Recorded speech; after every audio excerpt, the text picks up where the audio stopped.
మిగిలిన చీరలు అతి త్వరలో అందజేయటం జరుగుతుంది. గతంలో మాదిరి కాకుండా రాష్ట్రంలోని ఆడపడుచులు ఈ వస్త్రాల నాణ్యతపై సంతృప్తి వ్యక్తం చేశారు. ఈ బడ్జెట్లో చేనేత రంగానికి 258 కోట్ల రూపాయలు ప్రతిపాదిస్తున్నాం. పంచాయతీరాజ్ మరియు గ్రామీణ అభివృద్ధి, గ్రామాల అభివృద్ధి చెందితేనే రాష్ట్రం అభివృద్ధి చెందుతుంది. అందుకే ఈ బడ్జెట్లో గ్రామాణి ఉపాధిపై ప్రత్యేక దృష్టి సారించాం. పంచాయతీ రోడ్లకి మార్గదర్శ కల్పిస్తున్నాం.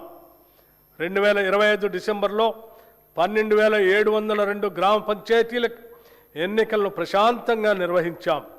తద్వారా 15వ ఆర్థిక సంఘం సిఫార్సుల ప్రకారం భారత ప్రభుత్వం 1,597 కోట్ల రూపాయలను విడుదల చేసింది. ఎన్నికైన సర్పంచ్ అందరికీ 5 రోజులు సమగ్ర శిక్షణను కూడా అందించాం.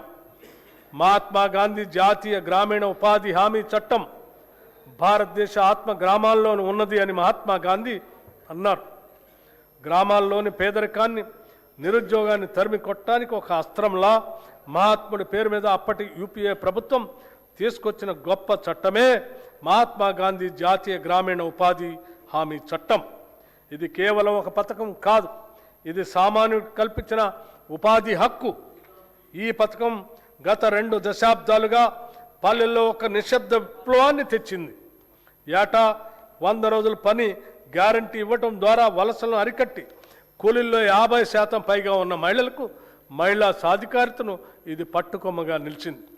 కానీ ప్రస్తుత కేంద్ర ప్రభుత్వం ఎంజీఎన్ఆర్ఈజీఏ స్థానంలో వీబీజీ రామ్జీ అనే కొత్త పథకాన్ని తీసుకొచ్చింది. మన తెలంగాణ శాసనసభ ఈ కొత్త చట్టాన్ని ఏకగ్రీవంగా వ్యతిరేకించింది. పాత చట్టం ద్వారా కేంద్రం 90% నిధులు ఇస్తే ఈ చట్టం ద్వారా కేంద్రం 60% నిధులు మాత్రమే ఇస్తుంది. మిగతా 40% నిధులు రాష్ట్రం భరించాలని నిబంధన పెట్టింది. ఇది మళ్లీ వలసలను ప్రోత్సహించే కార్యక్రమం. తెలంగాణలో 90% మంది లబ్ధిదారులు ఎస్సీ, ఎస్టీ, బీసీ వర్గాల వారే. బడ్జెట్ పరిమితుల వల్ల వీరి జీవనోపాధికి పెను ప్రమాదం పొంచి ఉంది. హ్యామ్ రోడ్లు, రాష్ట్రంలోని పంచాయతీరాజ్ ఇంజనీరింగ్ డిపార్ట్మెంట్ ఎంపిక చేసిన రహదారులను హైబ్రిడ్ యాన్యుటీ మోడ్ విధానంలో నిర్మాణం, అభివృద్ధి, నిర్వహణ చేసేందుకు ప్రతిపాదనలు సిద్ధమయ్యాయి. మొదటి దశ కింద 96 నియోజకవర్గాల పరిధిలో 7,450 కిలోమీటర్ల గ్రామీణ రోడ్ల నిర్మాణం చేపట్టడం జరుగుతుంది. ఈ విధానం ప్రకారం 40% వ్యయాన్ని రాష్ట్ర ప్రభుత్వం భరించగా మిగిలిన 60% రాయితీదారు పెట్టుబడి పెడతారు.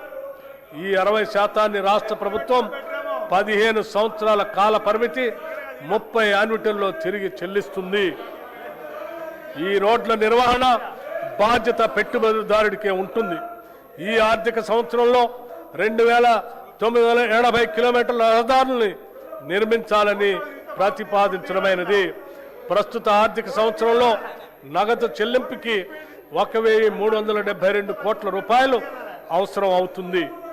ఈ బడ్జెట్లో పంచాయతీరాజ్ గ్రామీణ అభివృద్ధికి 33,688 కోట్ల రూపాయలు ప్రతిపాదిస్తున్నాము. సాగునీటి ప్రాజెక్టులు డిసెంబర్ 2023లో మా ప్రభుత్వం బాధ్యతలు చేపట్టిన నుండి సాగునీటి ప్రాజెక్టులు పూర్తి చేయటం ప్రభుత్వ ప్రాధాన్యంలో ఒకటిగా ఉంది.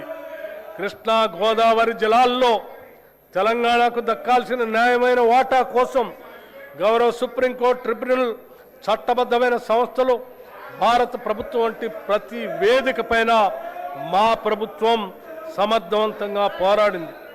మా ప్రభుత్వానికి గతంలో పెండింగ్లో ఉన్న అనేక ప్రాజెక్టులు వారసత్వంగా వచ్చాయి.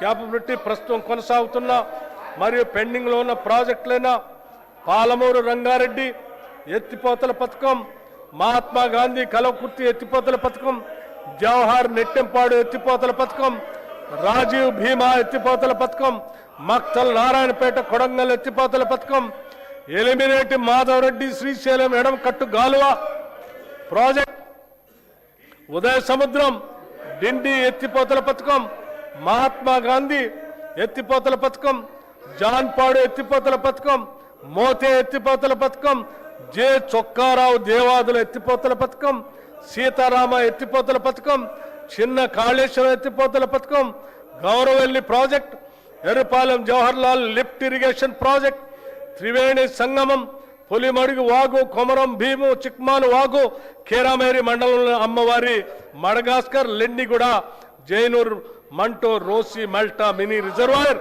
మరియు ఇతర ముఖ్యమైన ప్రాజెక్టులు పూర్తి చేసే దిశగా మేము కృషి చేస్తున్నాము. గత ప్రభుత్వం చేసిన చారిత్రక తప్పిదాన్ని మా ప్రభుత్వం సరిదిద్ది ఉమ్మడి ఆదిలాబాద్ జిల్లాలో డాక్టర్ బిఆర్ అంబేద్కర్ చేవెళ్ల ప్రాజెక్టులు కూడా చేపడుతుంది అని తెలియజేస్తున్నాం. గతంలో ప్రభుత్వం సకాలంలో పూడిక పనులు చేపట్టకపోవటం వల్ల అనేక